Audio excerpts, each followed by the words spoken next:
Welcome back, everybody. It's the Ides of March edition. And welcome back. It's me from the future.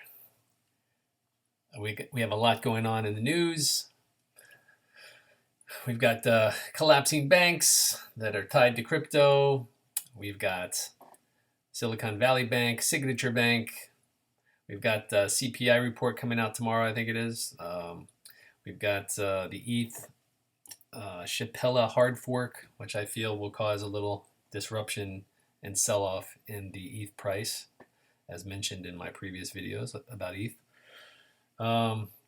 There's lots going on out there. But it's funny because, again, the charts always tell us the story before all this happens. We see it noted on the charts, and then the result is the news pushes the narrative, right? We already know what's going to happen. We can see it in the charts. The news pushes that narrative later. Very interesting.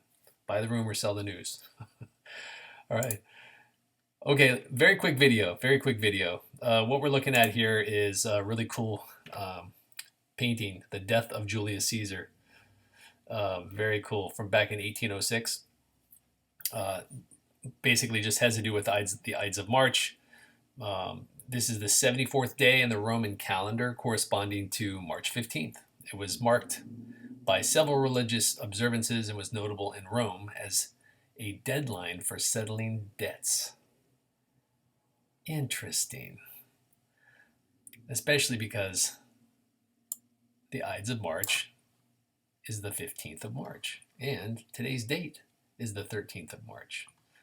Very interesting, very interesting. Okay. So again, I just listed a whole bunch of things that are going on, but even just over the last couple of minutes, weird things are it's all bad news in the crypto world, right? It's a narrative and they're pushing the price down. Very coordinated, just like many things when it comes to the economy, okay? But look at this, brand new, just came out like, I don't know, less than an hour ago. Meta will end support for NFTs on Instagram and Facebook. So let's get rid of NFTs, a big crypto buzzword from the last bull run. Meta's going to just turn their backs on that idea. Great. We're talking about different banks crashing. All kinds of hacks are happening. This is all news from today. Fraud. FDIC planning to try auctioning Silicon Valley Bank again. All kinds of news like this, right? Silicon Valley Bank, like I said, it's crazy, right? Again, nothing to be stressed out about. We already knew because we had been looking at the charts. With that said, I'm going to jump over to the charts and take a look. But let's first go to Bitcoin. The reason why I'm calling this meeting here, so that all of us can be on the same page, is the charts, of course. And looking at Bitcoin, very quick, I promise this is going to be like 3 more minutes. We have Bitcoin. We're in this triangle, right?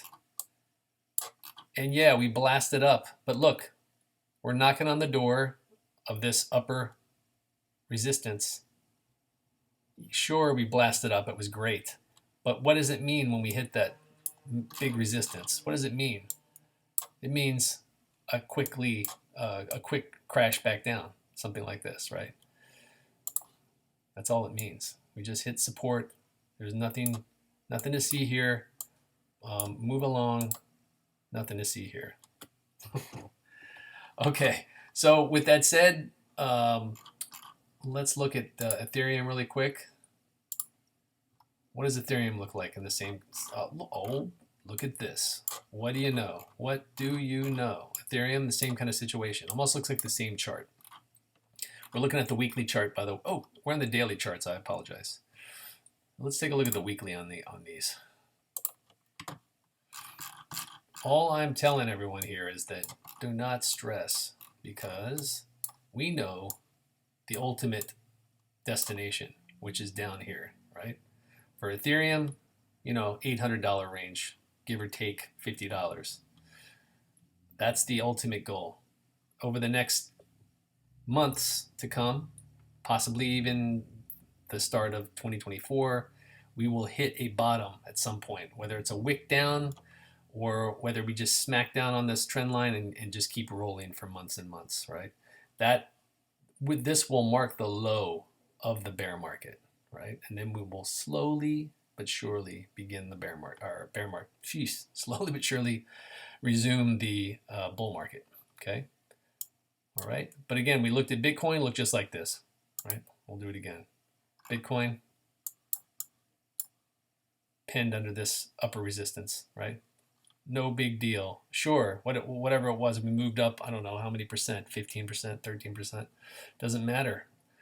It's just trying to break free of this upper resistance in this triangle, okay? But it ain't happening. Too much negative news, right? LTC in our top 5.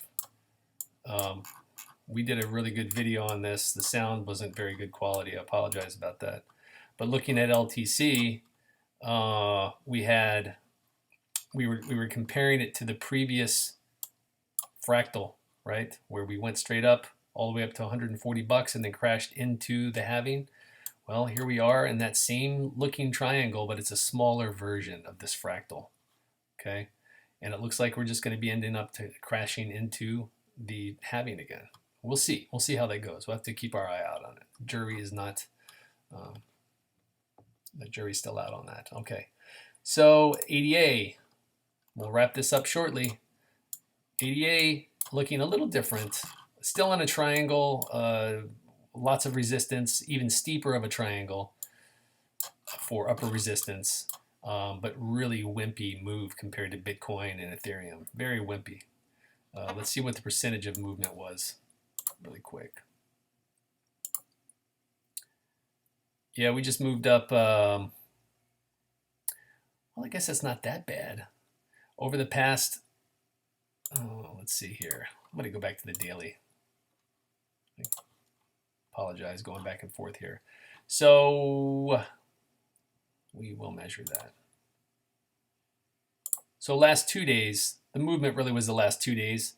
We went up about 17%, right? But over the last 24 hours, we had a little smaller move, of course. Let's take a look. About 8%, right? So, in our last Doge, our beloved Doge, the meme coin, looking very similar. We've got a really severe falling wedge here for Doge, okay? But same thing, same triangle, same type of triangle. Doge pushing up to touch the top of that triangle, only to be squeezed down. But I tell you what, Doge, something's happening with Doge. There's going to be something big soon because this triangle is very tight compared to the other names that we watch. There's not a lot of room here. So just a few more days and we're going to really blast either up or blast down. We had, on the previous video, we had some possibilities. There it is. I still have it up there. Some Fibonacci retracements way up here at 16 cents. I think we had another one somewhere. I don't want to redraw it today, but another one somewhere around 11 or 12 cents. That's a possibility to move up that far in terms of the Fibonacci's. The other possibilities are dumping down into these lower supports. I've got the first level is about 5.5 cents. That could be a nice break through this falling wedge, but typically this type of falling wedge, we're going to probably go up. But again, roll the dice on Doge because it does what it wants to do. Okay, so back to Bitcoin, and I think that's it. Just keep your eye on this price on Bitcoin. Rule of thumb, whatever Bitcoin's doing is what everybody else is doing, all the other names. But it does look like we have run out of steam and we're ready to come crashing back down. Let's put it on the hourly and I will let you folks go. Yeah, we're going to try to fool around with that upper resistance for a little longer, this purple line. But I don't think we're going to go anywhere but down after this, especially going into all this bad news and especially going into the Ides of March, which is on the 15th, just 2 days away. CPI data for inflation, I think we have a big meeting tomorrow. So again, keep your eyes on all these things. I would personally, I am not buying anything. I don't fall into this FOMO situation here. So thanks everybody. and have a wonderful day. Stay safe during the Ides of March timeframe as our banks all collapse around us. Have a great day. Thank you so much.